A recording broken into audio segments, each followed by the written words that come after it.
మీ business ఏదైనా మీ ఊర్లో promotion చేయాలంటే అది సుమన్ టీవీతోనే సాధ్యం. ఇప్పుడే సంప్రదించండి. అందరూ ఆనందంగా ఉన్నారు, పటాకులు కాలుస్తున్నారు. అంటే దానికి కారణం ఒకటే, ఈ మేయర్ దుష్ట పరిపాలన. ఈరోజు ఈ కూటమి ప్రభుత్వము మేయర్ను అనర్హత వేటు వేసింది. అతను చేసిన అక్రమాలను, అన్యాయాలను వెలుగు తీసి కడప నగరంలో ఉన్న ప్రజలకు ఇతను ఏమేం మేలు చేశాడు, ఇతను ఎంత సంపాదించుకున్నాడు, ఏ వార్డుల్లో ఏ కని విని ఎరగని అభివృద్ధి జరగలేదు, దీని అన్నిటిపైన సమగ్ర విచారణ జరిపి మా ఎమ్మెల్యే గారు మాధవిరెడ్డి గారు, దీన్ని అంతా పొలిట్ బ్యూరో శ్రీనివాసరెడ్డి గారు, వీరిరువురు కలిసి మన రాష్ట్ర గౌరవనీయులు ముఖ్యమంత్రి నారా చంద్రబాబు నాయుడు దృష్టికి తీసుకెళ్ళి ఇతను చేసిన అరాచకాలకు, అన్యాయాలకు చమరగీతం ఈరోజు పాడడం జరిగింది. ఈరోజు మేయర్ సురేష్ బాబు 10 ఏళ్ళగా మేయర్గా ఉండి ఎక్కడ వేసిన గొంగలి అక్కడే అభివృద్ధి కార్యక్రమాలు జరగలేదు. దానికి డిబేట్ చెప్పేదానికి మా పొలిట్ బ్యూరో సభ్యుడు ఏ ప్లేస్కైనా వచ్చి మాట్లాడేదానికి రెడీగా ఉన్నారు. ఈరోజు ఒక పండగ వాతావరణంగా ఎక్కడ చూసినా కూడా కడపలో బాణసంచ పేలుతూ ఉన్నాయి. రాష్ట్ర చరిత్రలోనే, దేశ చరిత్రలోనే ఆడవారిని అవమానించిన సంఘటనలు ఎక్కడా లేవు. ప్రప్రథమంగా మన కడపలో జరిగిందనమాట. ఒక మహిళా ఎమ్మెల్యే అభ్యర్థిని అవమానించి ఆఫ్టర్ ఆల్ ఒక కుర్చీ నగర ప్రజలు ఆమెను ఆశీర్వదించి పట్టం కట్టారు ఎమ్మెల్యేగా. ఆమెకు గౌరవం ఇవ్వకుండా, కనీస గౌరవం లేకుండా ఒక కుర్చీ వేసేదానికి కూడా ఈ కర్కోటకుడు అతి దారుణంగా వ్యవహరించిన తీరు కడప నగర ప్రజలందరూ చూసినారు. మరి మనము మన సంస్కృతి, భారతదేశ సంస్కృతి ఆడవారిని గౌరవించడం మన సంస్కృతి.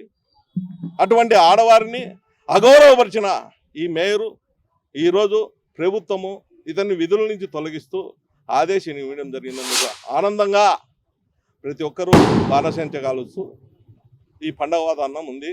హ్యాట్సప్ టు ఎమ్మెల్యే గారు, చెప్పిన మాట నిలబెట్టుకున్నారు. ఆమెకు ధన్యవాదాలు. ముందుగా ఈరోజు కడప నగర ప్రజలందరికీ కూడా ఒక శుభదినంగా భావిస్తూ ఉన్నాం.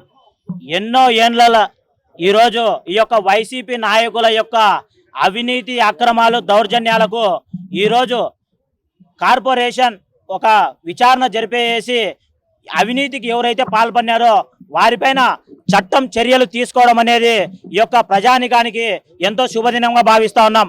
ఈ యొక్క వైసీపీ నాయకుల వ్యవహార శైలి ఏ రకంగా ఉందిరో అంటే, గత సంవత్సర పాలనగా చూసుకున్నట్లయితే కడపలో ప్రజల చేత ఎన్నుకోబడి ప్రజల ఓట్లతో గెలిచినటువంటి ఒక శాసనసభ్యురాలు మహిళ అయినప్పటికీ ఆమెను ఎంతగా అవమానించారో సభ్య సమాజం అందరూ కూడా చూశారు. కేవలం మాధవిరెడ్డి గారు వీరు చేసినటువంటి అవినీతిని ప్రశ్నించడం ఆమె చేసిన తప్ప, అవినీతిపై ఉక్కుపాద పోవడం ఆమె చేసిన తప్ప, వీళ్ళ అరాచకాల్ని బయట పెట్టడం ఆమె చేసిన తప్ప అని చెప్పి మేము ప్రశ్నిస్తా ఉన్నాం. ఈరోజు ఏదైతే చట్టం ఉందో అందరికీ సమానం అని చెప్పి భావిస్తూ అదే చట్టంలో ఈరోజు ఒక దోషిగా చిక్కుకున్నటువంటి కడప నగర మేయర్ సురేష్ బాబు గారు మాజీ మేయర్ అయ్యారు.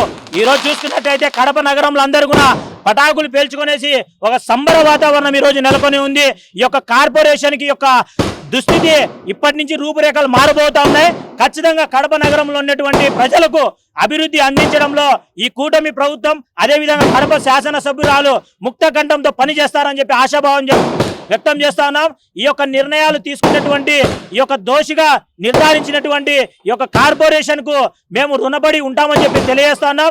భవిష్యత్తులో ఇటువంటి అవినీతి అక్రమాలకు ఎవరైనా పాల్పడితే ఖచ్చితంగా ఈ కూటమి ప్రభుత్వంలో శిక్షకు అందరూ సిద్ధం అవ్వాలని చెప్పి మేము తెలియజేస్తా ఉన్నాం. ఇప్పటికైనా కూడా ఈ యొక్క వైసీపీలో ఉన్నటువంటి మిగిలిన కార్పొరేటర్లకి మేము అపీల్ చేస్తా ఉన్నాం, అభివృద్ధికి దోహదపడండి, అభివృద్ధి నిర్ణయాలకు ఆటంకం కలిగకుండా తోడ్పాటుగా ఉండండి అని చెప్పి తెలియజేస్తా ఉన్నాం. అభివృద్ధికి అడ్డం పడితే ఈ రకంగానే కార్పొరేటర్లు కూడా దోషిగా మిగులుతారు. ఖచ్చితంగా మాధవిరెడ్డి గారి నాయకత్వాన కడప కార్పొరేషన్, కడప నగర అభివృద్ధి ఆగమేఘాల మీద జరుగుతుంది. ఇది సత్యం. కడప నగర ప్రజలందరూ కూడా భవిష్యత్తులో మంచి రోజులు చూడబోతా ఉన్నారని చెప్పి ఆశాభావం వ్యక్తం చేస్తాం.